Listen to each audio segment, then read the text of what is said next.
नमस्कार।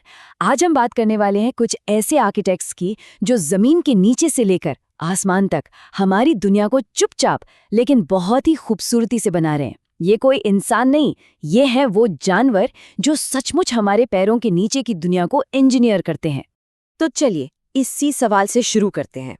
जरा एक पल के लिए सोच कर देखिए कि क्या हो अगर इस धरती के सबसे जरूरी, सबसे बड़े बिल्डर इंसान हो ही नहीं, बल्कि वो जीव हों जिन्हें हम अक्सर नजरअंदाज कर देते हैं।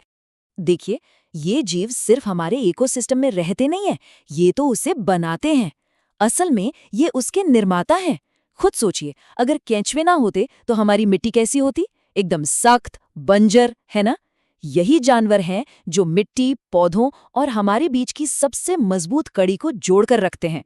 तो चलिए अपनी इस कहानी की शुरुआत करते हैं जमीन के ठीक नीचे से।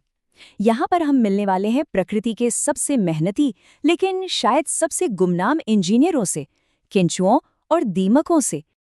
अच्छा, ये जो कमाल का काम करते हैं ना, इसके लिए एक साइंटिफिक नाम भी है, बायोटर्बेशन। पर इसे आसान भाषा में समझते हैं। ये समझिए कि ये प्रकृति की अपनी जुताई करने वाली सर्विस है। जैसे एक किसान अपने खेत को जोतता है, ठीक उसी तरह ये जीव मिट्टी को ऊपर नीचे करते हैं, मिलाते हैं और सच पूछिए तो उसमें जान डाल देते हैं। आप जरा इस नंबर पर गौर कीजिए, 40 टन, मतलब एक बड़े ट्रक जितना वजन।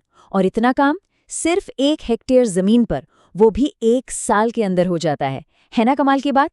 ये सब कुछ हमारी नजरों से ओझल होता रहता है, लेकिन हमारी धरती की सेहत के लिए ये कितना कितना जरूरी है। और बात सिर्फ मिट्टी हिलाने तक ही नहीं रुकती, इनका काम इससे कई ज्यादा बड़ा है। ये मिट्टी में हवा और पानी के लिए रास्ते बनाते हैं, जिससे जमीन और ज्यादा उपजाऊ हो जाती है। और सबसे जरूरी चीज, ये मिट्टी में कार्बन को स्टोर करते हैं, जिससे क्लाइमेट चेंज से लड़ने में भी हमारी मदद होती है। ये दोनों इंजीनियर एक कमाल की टीम की तरह काम करते हैं। आप ऐसा समझ लीजिए कि जहाँ केंचुए ठंडे और नम इलाकों के स्पेशलिस्ट हैं जो मिट्टी को उपजाऊ बनाते हैं, वहीं दीमक खासकर गर्म और सूखे इलाकों में अपने टीलों से एक छोटा-मोटा माइक्रो क्लाइमेट ही बना डालते हैं। ये टीले आसपास की हवा में नमी बनाए रखते हैं और टेम्परेचर को भी कंट्रोल करते हैं। तो ठीक है, जमीन के नीचे से अब जरा ऊपर सतह पर आते हैं। यहाँ हमारी मुलाकात होगी चलते फिरते फर्टिलाइजर यूनिट से। जी हाँ, मैं बात कर रही हूँ बड़े शाकाहारी जानवरों की, जो पोषक तत्वों को एक जगह से दूसरी जगह पहुँचाने का जरूरी काम करते हैं।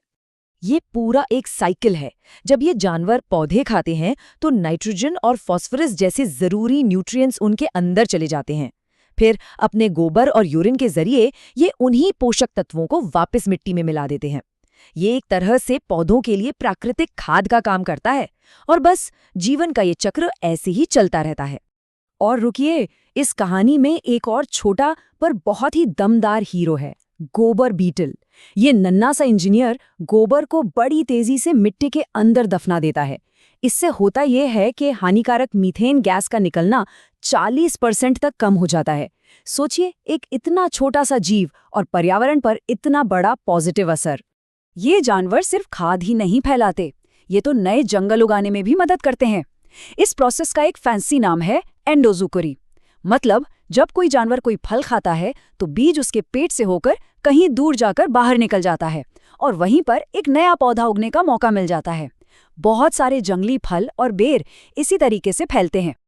लेकिन एक मिनट, इसका पूरा फायदा हमें तभी मिलता है जब चराई का मैनेजमेंट सही तरीके से किया जाए। अगर जानवर लगातार एक ही जगह चरते रहेंगे तो जमीन बंजर हो जाएगी। इसके उलट अगर चक्रीय चराई यानी रोटेशनल ग्रेजिंग को अपनाया जाए, जहां जानवरों को अलग अलग जगहों पर घुमाया जाता है, तो मिट्टी को हील होने का, फिर से सेहतमंद होने का पूरा मौका मिलता है। इससे उसकी उपजाऊ शक्ति बढ़ती है और मिट्टी का कटाव भी कम होता है। चलिए अब जमीन और सतह को छोड़कर नजरें उठाते हैं आसमान की ओर। यहाँ हमारे कुछ खामोश सहयोगी हैं, पक्षी और चमगादड़। ये हमारे आसमान के वो गार्डियन हैं जो खेती किसानी को बैलेंस में रखने में बहुत बहुत बड़ी भूमिका निभाते हैं। ये नंबर देखिए जरा, ये अपने आप में एक कहानी कहता है। सिर्फ एक उल्लू का परिवार एक सीजन में 3000 चूहों का शिकार कर सकता है। जरा सोच कर देखिए, अगर ये नेचुरल शिकारी न हो तो किसानों को कितने ज्यादा महंगे और हानिकारक कीटनाशकों पर निर्भर रहना पड़ेगा। ये तो पूरी 24 घंटे की सर्विस है। दिन में कीड़े खाने वाले पक्षी फसलों को कीड़ों से बचाते हैं और जैसे ही रात होती है चमगादड़ अपनी नाइट शिफ्ट संभाल लेते हैं। यही नहीं, फल खाने वाले चमगादड़ तो आम, अमरूद और केले जैसे कई फलों के लिए पॉलिनेशन और बीज फैलाने का भी काम करते हैं।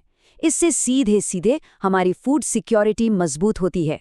हाँ, मानना पड़ेगा कि ये रिश्ता हमेशा इतना आसान नहीं होता। जब इंसानों की खेत और जानवरों के घर आमने सामने आ जाते हैं तो टकराव होना लाजमी है। लेकिन अब हमारा लक्ष्य टकराव से आगे बढ़कर एक वर्किंग पार्टनरशिप बनाने का है। तो दिक्कत कहाँ आती है? दिक्कत की जड़ ये है कि हमारी फसलें जैसे कि गन्ना या मक्का वो जानवरों के लिए किसी कैंडी स्टोर से कम नहीं होती। अब ये तो उनका नेचुरल बिहेवियर है, लेकिन जाहिर है ये उन किसानों के लिए एक बहुत बड़ी चुनौती बन जाता है, जिनकी महीनों की मेहनत एक ही रात में बर्बाद हो सकती है। तो फिर इसका हल क्या है? अच्छी बात यह है कि अब हमारे पास कुछ नए और काफी असरदार तरीके हैं, जैसे मधुमक्खी के छत्तों की बाड़ बनाना। क्यों? क्योंकि हाथी मधुमक्खियों की भिनभिनाहट से दूर ही रहते हैं। या फिर एक और आइडिया है, खेतों के किनारे किनारे अदरक या मिर्च जैसी फसलें लगा दी जाएं, जिनकी गंध जानवरों को बिल्कुल पसंद नहीं आती। ये ऐसे तरीके हैं जो जानवरों को बिना कोई नुकसान पहुंचाए फसलों की रक्षा करते हैं। और यही बात इस पूरी चर्चा का निचोड़ है। इन जानवरों को बचाना सिर्फ कोई दया का काम नहीं है, ये एक बहुत ही स्मार्ट एग्रीकल्चरल स्ट्रैटेजी है। ये अपनी खेती को प्रकृति के नियमों के साथ तालमेल बिठाकर चलाने जैसा है। तो आखिर में हम सब के लिए एक सवाल है, अगर केचुए, हाथी और चमगादड़ इस इकोसिस्टम के आर्किटेक्ट हैं, तो इस शानदार डिजाइन में हमारी भूमिका क्या है? क्या हम वो हिस्सा है जो इसे बनाने में मदद कर रहा है, या वो जो इसे बिगाड़ रहा है? इस पर सोचिएगा जरूर।